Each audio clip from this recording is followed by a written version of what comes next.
Hello everyone, in this video I'll be showing you how to play Doctor Strange in Marvel Rivals. So in this guide I will give you some tips and tricks in order to up your tanking and vanguarding skills.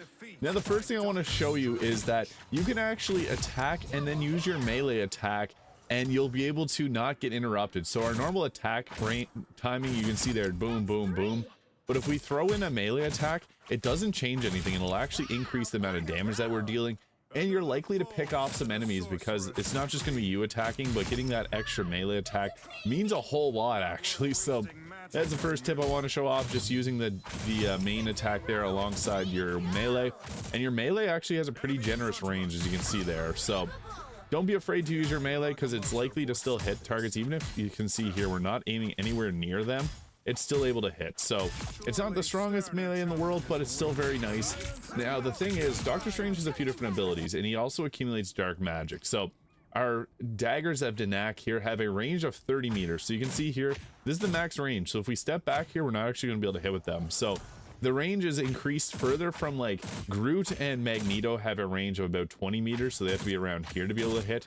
So Doctor Strange can play a little bit further back, but the big bonus that Doctor Strange has, he's got the largest shield with the biggest capacity of 800 there. So Doctor Strange, like Magneto, is meant to get in there and start pushing. So if you got an objective like a payload, he's great to have there to be able to pull up and do some blocking and then hide behind the payload whenever you need to regenerate your shield.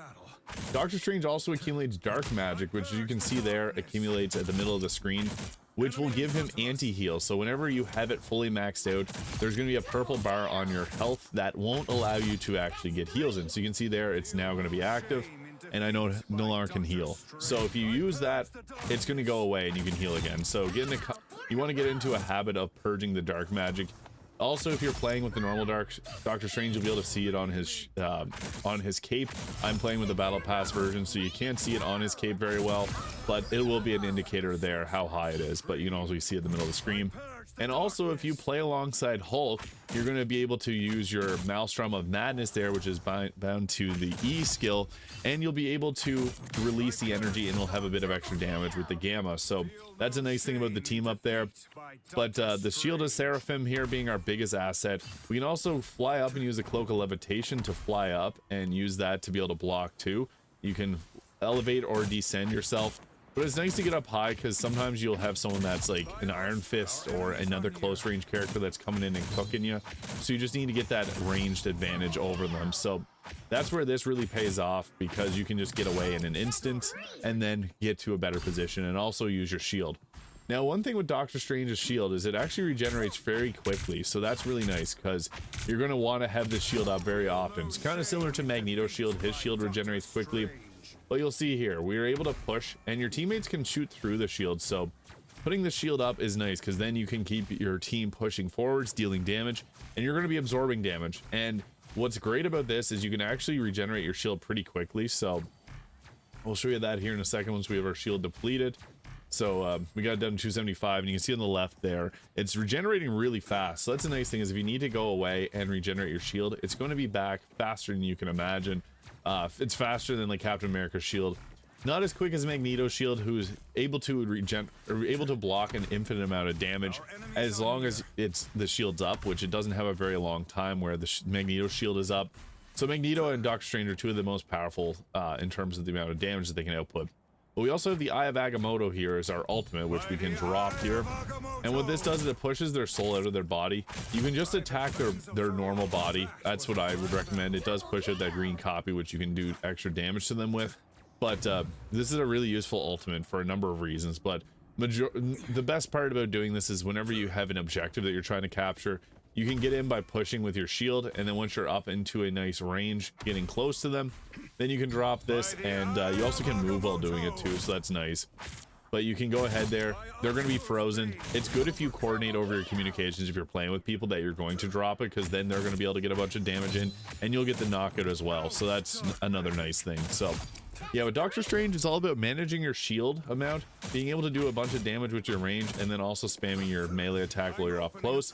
But we also have a portal, which is really nice because we can use this for a variety of different things. So what's good about this is if you have a Hawkeye or like a So Hawkeye can shoot through these and get headshots, but in addition to this, Wanda can also do a lot of damage with these portals as well, and also go through with her ultimate. So that is another nice thing about the portals. Just be mindful of where you place them, because you may have a bit of an issue going through the portals. They also will cause things to get a little bit slower whenever you go through them, so that's just a little thing to keep in mind. But yeah, I'll show off now in a game what Doctor Strange should be doing at all times. Strange wants to have his shield up, especially at the start of combat, so that you can get its shield regeneration up, but also allows your team to get some shots through your shield.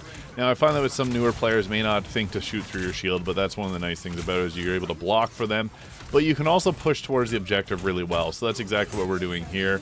And Strange's shield actually has really fast regeneration. I also like to use my gamma radiation attack there. I had Hulk alongside us, which is a great accomplice to Doctor Strange.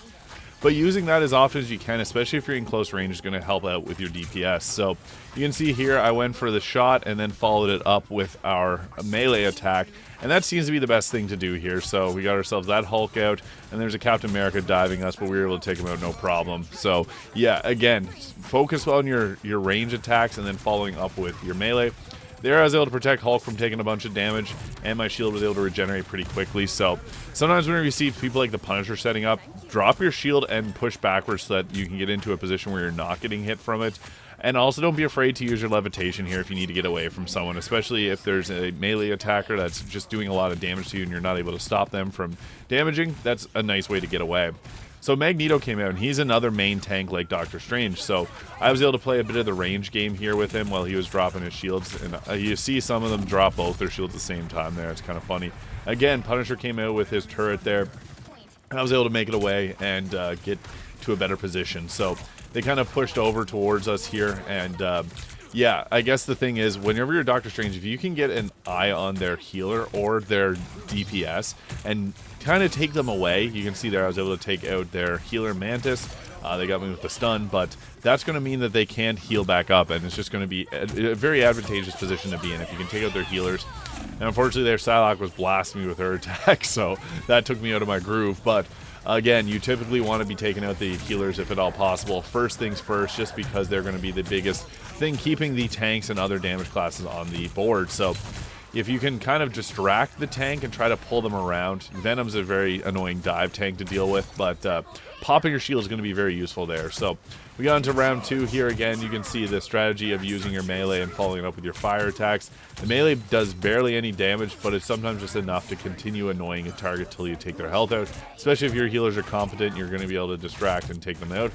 Rocket here was being a bit difficult to deal with, and I just walked right past the Punisher. He didn't get me, but then I dropped down this, which took out everyone basically. So again, Doctor Strange is nice if you have a second tank. I find Strange really shines if there's a second tank, but he's also good as a main tank because of the shield and the fast regeneration. On maps that have like a payload, you can hide behind the payload to let your shield regenerate. And whenever you see things like this, like Magneto's ability can't absorb our melee attack, so that's kind of where we strive. The melee attack does have a really nice range to it. As you can see, we're taking a lot of people with that melee attack. So I don't see many people doing this with Doctor Strange, so I just want to make a note of that because you can get a lot of eliminations this way. And typically you want to have your shield blocking for your teammates, so you want to get into the front of the battle. So despite Doctor Strange having a range of about 30 meters, which is longer than Magneto and other tanks, you still want to get him into the fray of things just because the amount of damage that he can do with melee attacks and the things is really high. So that plus your ability, the Maelstrom of Madness, can hit in a huge area of effect too, so that's another nice thing to drop. But overall, Doctor Strange is great for pushing, great for holding positions. I'd say he's probably one of the best tanks in this game. I didn't really realize how to use him at first, but throwing in melee attacks really ups his DPS potential, so that makes it a whole lot easier to use. But yeah, this is a guide on how to use Doctor Strange. If you have any comments or questions, please leave them in the comment section below. Also, hit the subscribe button below if you haven't already. Thank you so much for watching. I hope you have an incredible day. We were able to lock down the MVP in this game, and I went with 22-3, which I'll show off here in just 1 second so you can see how I did. But yeah, have a great day, everyone.